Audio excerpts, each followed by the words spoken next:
Well, hello, everybody. Welcome back to Cocktails and Rocktails with me, your most notorious groupie, Alison Rouse, author of We've Got Tonight, The Life and Times of Notorious Groupie. That's right, you guys know these other little books where you can get them down in the description, so hit that link tree. It'll take you to all you need to know about this hoe. No, I'm kidding. No, I'm not. Anyway, as always, just so thankful for everybody here, for the amazing support and family and friendships and really, truly just absolute kindness, fun, laughter, sharing stories here. You guys, I'm so lucky. Everybody that is makes up this channel, makes up the family.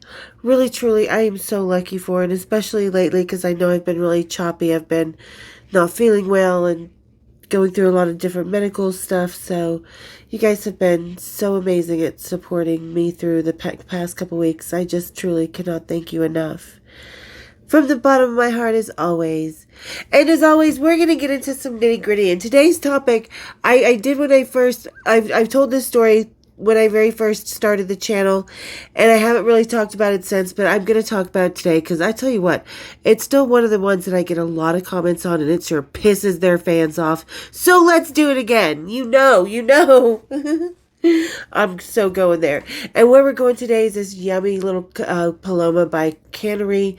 Really delicious little flavor. Nice, kind of crisp, light, little, kind of, it's becoming springtime, at least where I'm at. We're getting a little more spring days, so I want something a little more light, a little more crisp, and this is going to be our guy for today. And so everybody, grab your Palomas, kick up your feet, and let's have a little cocktails and mocktails. Cheers, big ears! Alright, so we're going to actually read the story from the book, because everybody knows that this is what year is this? It's October, November, so I better go back. This is probably about 1990. Oh, that's right, Danny and I had come back from Seattle for the first time. We had been through, Las Cruces and, New Mexico. We had just kind of been running around all over the place in the oddest places for the better part of 1990. And I had come back to Salt Lake City. Danny got a job. I got a job, and I met this girl, Misty. And she was just really cool. She was so funny. She was so cute. She was that girl next door, kind of Jennifer Grey looking. Would have played her before the nose job. But okay, so this is October, November of 1990. Well, back in the Utah mountains and to my old self, Danny needed time to recover from her loss and took to the quiet side for a while. I went back to a normal job and met a girl that seemed a little shy but completely game to meet a band or two, especially the Christian rockers Stryper. Lucky for her, they were about to make their devilish ways into our refreshed groupie haven. Lucky for me, I not only knew their tour manager from another gig, but also knew these seemingly morally superior boys had a sordid love for groupies and alcohol. Because just because they're Christian people, don't let them fool you.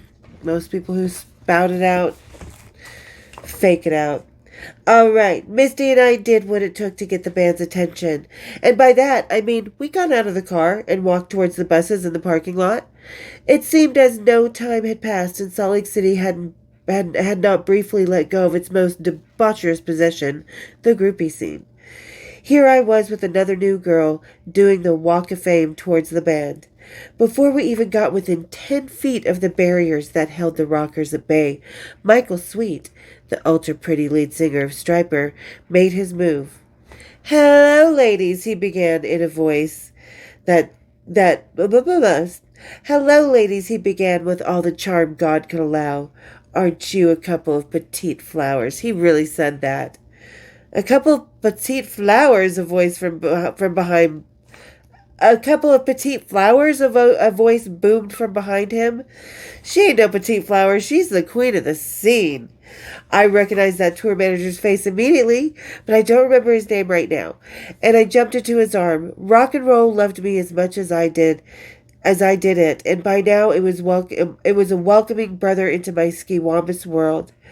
Tour manager got Misty and I some passes. You'll see him here, you guys. I'm going to post the passes, a couple pictures and stuff. All right. Tour manager got Misty and I some passes and whisked us away with Michael and his now interested brother, drummer Robert, onto their bus. My new friend was amazed at the ease of getting to these rock and roll soldiers. Not me. God preachers or not, these rock boys love to have plenty of worshippers around in the form of pretty little things. Michael got us drinks straight away. Huh. I thought these boys were devout Christians. Was this supposed to be communion?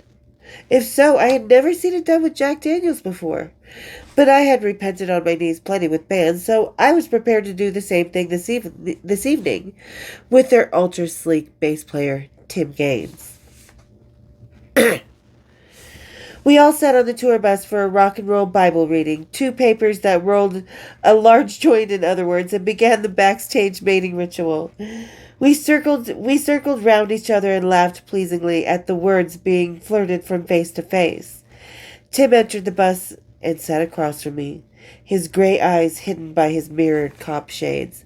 Hidden or not, I knew those eyes were sizing me up, eating me alive, and seeing if I had what it took. And I must have had what it took, because Tim knocked tour manager out of his place next to me and took it over like he was the sun eclipsing the moon. Hello, bass player, I thought to myself. Oh, was Tim ever sexy. And tonight, he was at least intrigued by me. Misty and I stood hidden behind the giant speakers on the side of the stage during the show, just as the tour manager instructed us to do so. We had to stay sedated and not look too groupie-ish. We didn't want the band to look like they were lecherous rockers now, did we? Of course not. Misty and I did as we were told, and laughed as we both uncontrollably began to gyrate at their "To Hell with the Devil" song.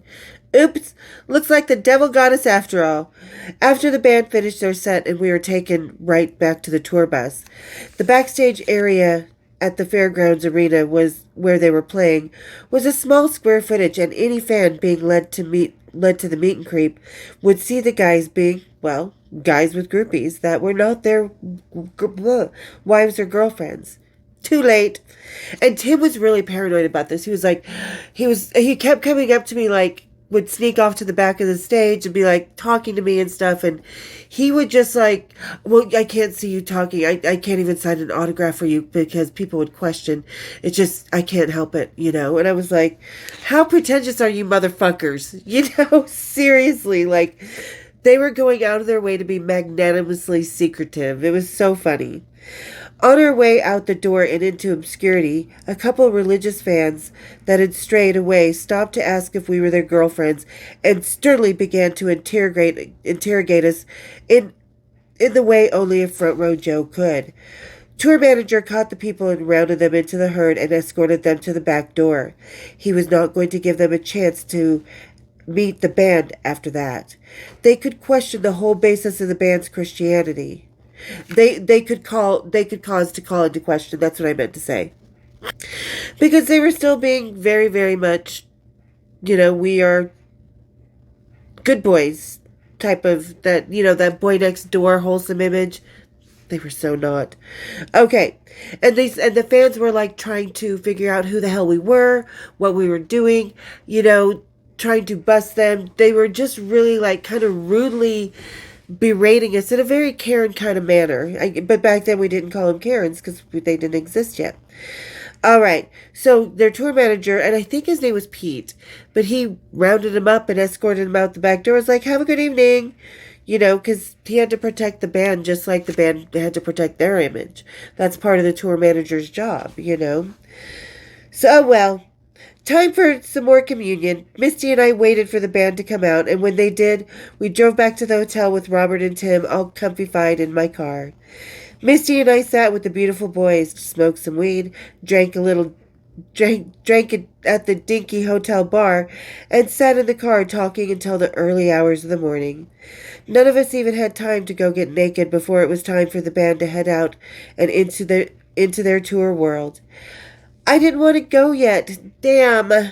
I hadn't even got what I had been craving. As the guys were climbing out of our four-wheeled world, they told us where they would be for the rest of the tour. This was the last 2 weeks before they had to go home to whatever unfamiliar lives they had waiting there. Robert was the first to spout it out. Misty and I should come with them. Oh, yeah? As much as Tim, Robert, and I tried to persuade Misty, she was not game. Because they were like, no, come with us tonight. We'll just take you home. We'll pack your bags. It'll be no problem. So they were like trying to get us to come on the tour bus and just hit the road with them. And Misty and I both worked together. We were both like, I don't know if we can. Can we both call out? You know, it'd be a little suspicious because another girl we worked with had actually been at the concert with us earlier, but I just left her out of the story because she just was not into it and left. But yeah, so there we were, and we were trying to persuade Misty, but she just was not game. She was worried about our sad little retail jobs and didn't want to risk it. There was nothing we could say except goodbye to the boys and went on our way. Or so I thought. All Misty needed was a sleepless night to convince her. She woke up the next morning regretting not packing her bags. We called out of work for a few days with totally different excuses and packed our pretty little things for the long ride to the next of Stryper's gig in Vancouver, Canada, British Columbia. But not before Misty's ever so worried mother forced this big brick of a cell phone onto us. And you guys know what I'm talking about. The big old gray ones, the original cell phones. Her mother had one of those. She's like, you are taking this with you. Oh my God. Oh, it's so pretentious. And what the fuck is that? So yeah, the huge device was a newfangled toy for the rich and not even common object as it is today, and would prove a problem for us. I mean, there weren't any phone carriers in the day that even had cell service. We had to bounce off satellites when we could get a signal. But hey, it would impress the band later on. After a long, foggy ride to Seattle, followed by a day nap at her aunt's house, Misty and I waited to cross the border into Northern Territory. We finally arrived to the little box as the Canadian customs man approached our car. After Misty excitedly answered his "What brings you to Canada?" question with, "We are following the rock band," the agent asked us to open our car for further inspection. Ladies, never tell customers you're following a rock band. They're going to search you for sure. Especially back then. Okay. He went through everything and found nothing until he stumbled on our giant cellular device. That did it. He was so confused as to what this thing was, he took another hour and a half to figure it out. He called in other agents to see until finally one knew. Jeezy crizzy. It was a cell phone. We were finally on our way to the venue and the boys. I am not even sure how we found the club where the band was playing in Vancouver. In the days of no GPS, Misty and I glided past streetlights, one-way roads, and hookers in the seedier part of the city, where we pulled up next to the bus just as tour manager was getting off. Surprise! Surprise! Surprise! Surprise! Surprise! He laughed as he put a couple of passes on us and told us the guys would be happy to see us. 2 other Canadian groupies had been standing close by and were just about to be plucked up by the tour manager, but unfortunately, we deterred that. They began to talk amongst themselves as groupies do when they see an unfamiliar face in their territory. Misty and I smiled complacently at them and turned to take over where they had been left off for the next 3 days. Nothing exciting about this tour happened until Portland, and the last day Misty and I would spend on the tour. And that is just the way it goes sometimes, really. Tours can actually be just a bunch of people friends hanging out on days off. After we met up with Stryper in Vancouver and spent the day with the band in another Jack Daniels communion blur, Misty and I accompanied the band back to their hotel. After breaking through the gaggle of hookers out front, we were separated and accosted off into Tim and Robert's rooms. Finally! Tim was everything I needed him to be that night, and when Misty called the room the next morning, she had to wait another hour before Tim and I sauntered our way down to the lobby for the morning bus call. Misty and I wanted our boys to ride with us, and they were game, but the tour manager nixed that real quick. Tour insurance would not allow it, and if anything happened while they were in our car, they would be out a couple key band members. Because a lot of people don't realize there's tour insurance. It covers anything from, like, when John died and stuff like that. It would have been a catastrophe. That's one of the reasons they continued the tour with The Who, but it also covered things like when I was in the car wreck with the Metallica roadies, going from hotel to hotel. Tour insurance covered that. And then tour insurance changed that nobody can ride in private cars. So that tour insurance really covers, anywhere from like like I said, a band member dying to a band member getting sick when they have to cancel shows. It covers any fees that they might. So yeah, tour insurance. This is something I would find out about sometime later with Metallica. But as usual, I get ahead of myself. We met up with the tour in Portland again at the Riverside Hotel later that day. There seemed to be some leftover from the 80s underage groupies hanging out in the hotel lobby. Misty and I walked right into our boys as our luggage was taken to our anonymous rooms. The second the immature little girls playing dress up noticed the rock stars, they gyrated and flittered about, trying to get us to notice them as if Tim and Robert would get up and leave the women they had with them. Oh, tisk tisk, little girls. Because we were at the hotel. We went into the restaurant. That wasn't even the hotel bar. We went into the hotel restaurant, and we're getting drinks and ordering. And what I forget to tell people, and I think I'm about to talk about this, is Tim and Robert were having the waitresses basically make Boilermakers, put shots of whiskeys in their beer, without us knowing. They were plying us. It's like, do you really need to ply us? I mean, my legs were over my head and yours last night, Tim. Pretty sober then. Don't need to be now. Don't need to be unsober now. But okay. And these girls, and they out loud said they're low. I was 15, 14 years old, which kind of appalled me because we never said that out loud. We had fake IDs. And they were just kind of being very loud, very obnoxious, very pick me, pick me, pick me. All right. Tim, Misty, Robert, Michael, and I made ourselves comfortable in the usual hotel bar restaurant, where we held court with Boilermakers and small talk about what to do with the rest of the day. None of us even acknowledged the back lounge babies or talked about them, so how they ended up in Tim and I's room later was a mystery to me. I think Michael told them to come up when they asked for pictures and autographs. All I know is they were mouthy little twits who were dead set on making themselves look cool by dropping every rocker name they had made their way onto. And they were like, oh, when we were hanging out with White Lion, and then, Cinderella came in town, when I was talking to Tom, and they were just going back and, ladies. Never, ever talk about the other men when you're with the rockers. We don't talk about other men when we're with normal men. Of course we don't talk about our other lovers when rockers and groupies get together. Of course not. We all want to live in the illusion that this moment is just all there is. It doesn't go further than that. Your rocker doesn't know any more groupies, and our groupies don't know any more rockers. So we kind of live in a happy little denial. And these girls were just sitting in this hotel room, in Tim and I's hotel room, just like being loudmouths. Okay. Where am I? Making themselves. I mean. Okay, where was I? Da, da, da, da, da.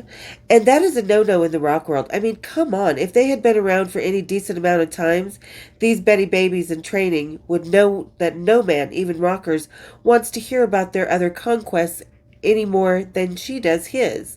Or maybe these girls wanted to hear. Who knows? Tim, Robert, Misty, and I drank from the minibar and mingled as Michael came in to see who these other girls were that he had been hearing about. He would pass. All the while, the pubescents were chatting amongst themselves and ignoring the rest of us as if they merely expected to be side dishes that were plucked and fucked and tossed out magnanimously in anonymous fashion. If that's what they were used to from the names they had been dropping, then Groupiedom was in deep trouble for the future. Sure was. And let me tell you, they had dropped a few names I knew quite well personally, and I was kind of appalled that they would do these little idiots. Must have had duct tape, these little girls. Not to mention, two of the girls I named duct tape to cover their mouths because they were just chattering too much. Not in a painful way, not in a harmful way. Just, sometimes you gotta just quiet people down and have sex in silence. At least with these you might have. Anyway, consensual sex, mind you. Anyway, and you should not have underage consensual sex because that's not consensual no matter what. I know I'm a hypocrite right now, but I have to say it. It's legal. Okay. Not to mention, two of the girls kept going into the bathroom to change clothes as if they would be sexier in each other's miniskirts. And it was just so odd. Like, they kept going in like 3 or 4 times. Like, this little black haired girl who seemed to be like the leader of the pack, she was like, "No, I like your outfit better. Come in the bathroom and change it with me." And I don't know what they were actually doing in the bathroom, but they did come out with different clothes, with each other's clothes on. But they did that all a few times. And it's like, what were they? I don't know if they were playing a game, if they, but mainly I think it was to snoop at all of our stuffs. But okay. Okay. Where was I? Change clothes as they be. Okay. No, girls, until you know what sexy is, nothing will make you look it. It was just an uncomfortably odd scenario altogether. But what they were doing after their multi-quick change trips was the deal breaker that got them kicked out of Tim and Mai's room. The little girls noticed there was more than one makeup case resting on the bathroom counter. It was still the 80s on the Stryper tour, and men had makeup cases for stage and photo shoots. Tim had casually unpacked his and left it on the counter as I had mine. Normal as we go into our hotel rooms. We're showering, we're getting ready, we put our stuff out on the bathroom counter. That's normal. So these girls, I think they were going through it as well. I don't even know what they were doing in the bathroom. It wasn't drugs because there was nothing around that would have said were doing that. I think it was merely to snoop. Okay. Obviously, their stupid little asses went through them because they had never heard of Chanel or Estee Lauder, which was my case, but were familiar with Tim's CoverGirl labeled. I couldn't believe their mentality and manners. I mean, I had been a groupie at their age and never acted the junior high spectacle that had unfolded in the hotel room that day. It made me see just exactly why the rockers of the day liked Salt Lake City so much. The two little girls asked why there were two makeup cases. They knew I wasn't his wife. And they said it with such full chest attitude. It's like, what the shut the fuck up? And they were mad because we wouldn't serve, we know we're not contributing alcohol to you guys. We refused, here's, soft drinks and stuff. And they were getting a little bit mad at that. And like I said, we were all like, what are you even doing in our room, in Chip and Mai's room? Okay. They knew he was supposed to be a good Christian. If they knew that, where was I? If they knew that, then why the hell were they there bringing their form of sin as well? And despite their bulldozing attitudes, they didn't know everything. At the time, Tim's marriage to Valerie was falling apart, and he didn't even want to go home. He wanted to stay on the road as many rockers do, since most feel like strangers in their own abodes. But more importantly, did these little girls know that they were pissing off the rock stars they were trying to impress? I sure as hell did, and so did Misty. Okay, because at the time, Tim and Valerie, his first wife, he's on wife number 4, I think. I don't know. But they were getting a divorce, and things just weren't going well in their marriage. So I wasn't sleeping with a married man, and he wasn't being a bad person either. They were separated already. They were filing for divorce. He had to get home and do all the necessary legal work, and he really didn't want to go home. He would stay up all night talking about it, being like, I'm so unhappy there. I'm just such a stranger in that world. And we all get it. When you're out on the road and you go home, I've done an episode about it. It's like, oh, you feel like you're on vacation, then you feel like you could be in a foreign land while you're decompressing from the road.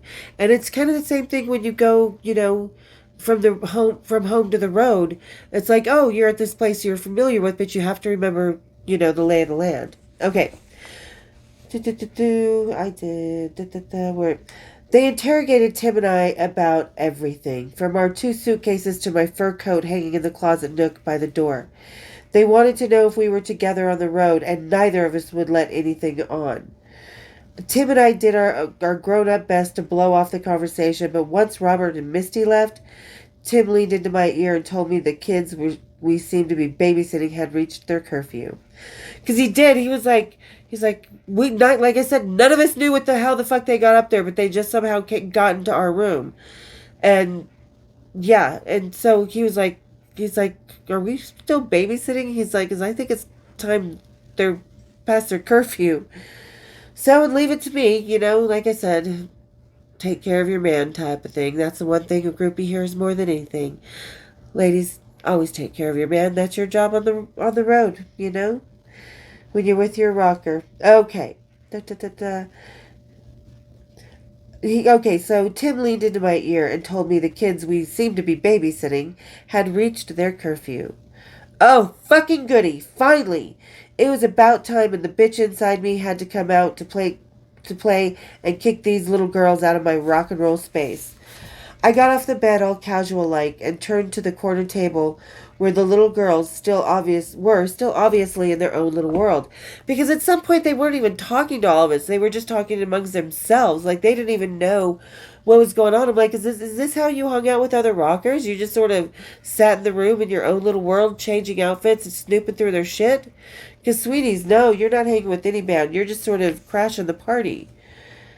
Okay, girls, I said suddenly and loudly, your services, whatever they may be, are not needed here.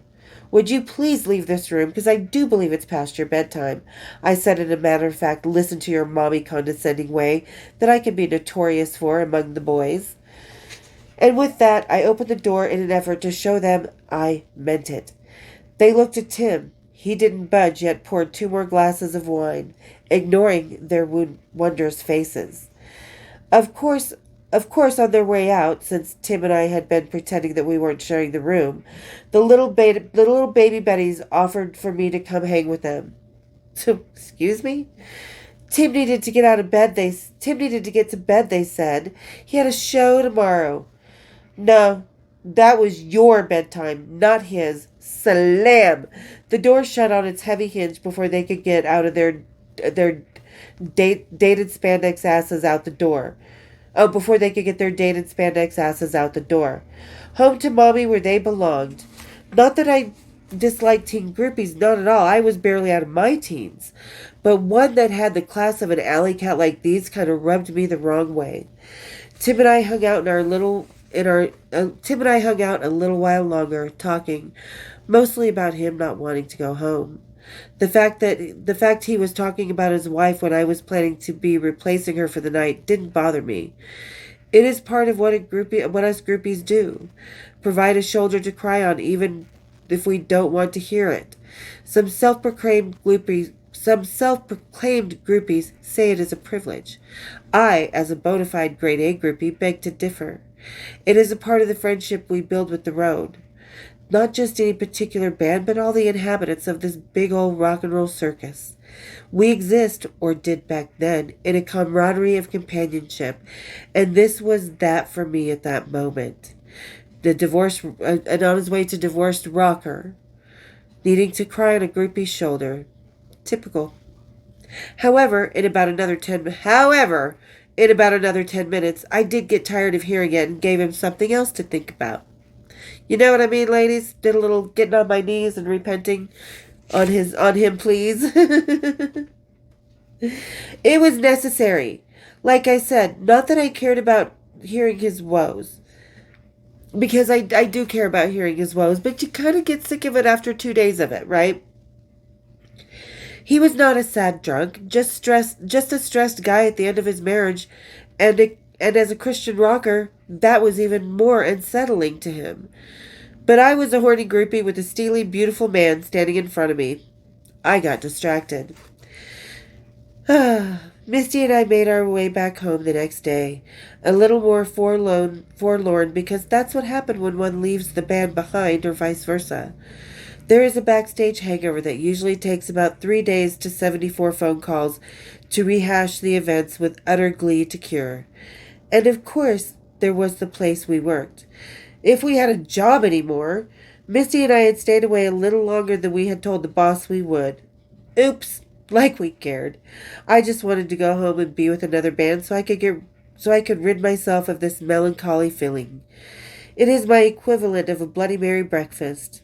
And my cocktail of choice would be Glenn Tipton of Judas Priest, since Judas Priest was next week. Ladies and gentlemen, you know if you read the book what happened about that. I don't know. We'll see. If you haven't read the book, read it, pick it up. But that's where I'm going to leave you guys today because that's Stryper. Like I said, it was the time where debauchery ruled and whoever you pretended to be to the public was secondary to that. You know, the rock and roll family, the rock and roll lifestyle on the road was just everything, and every band had to live it. Even Stryper. And trust me, I get all these comments on the video that I originally did on this about, oh, you're such a liar. They never would have. Oh, well, those guys aren't perfect. Well, I never said they were perfect. You guys are just offended by the fact that a groupie is talking about it. You know, so there you guys go. And tell me what you think. Tell me the bands that you were a naughty pleasure for you guys, or that was a guilty pleasure. You were a guilty pleasure for that, pretend to be one thing publicly, but are one thing behind the scenes. So ladies, let's talk about it down in the comments. And if you have any questions, just always put them in the comments. I'd like to do another Q&A. So if you're going to put it in the comments, just put Q&A question and I will do another one for you guys. And also, ladies, if you want me, I'd like to do an episode on a lot of other ladies' adventures that we talk about down in the comments. So if you would like me to read your adventure, name or not, it's up to you, in a future episode, let me know. Put it down in the comments and I'll be happy to do that. Because I think it would be fun to hear other people's story. You know how much we enjoy the other ladies here. It's just a blast. And you guys are always a blast. And again, thank you so much for getting to the end of the episode. The family here really, truly means the world to me. And I just can never tell you how much. It's just immeasurable. There are no words. So thank you guys for listening, for getting to the end of the episode, for hanging out, for just being awesome. And for those of you guys just lurking around, haunting the channel, not yet subscribed, 1 foot in, not quite to the Backstage pass yet, just hit that subscribe button. We got a lot of cool stuff coming up. I've got a lot of interviews going on, a few things lined up with other people to come on to this channel. So it's gonna, and I've, and like more suggestions. What would you guys like to hear from the new people? What have I not talked about for those of you who read my book that you would like to hear more? Put it down in the comments. And when you're on the way down to the comments, hit the subscribe, hit the share, hit my bells. And we'll see you next time on Cocktails and Rocktails. Cheers, big ears.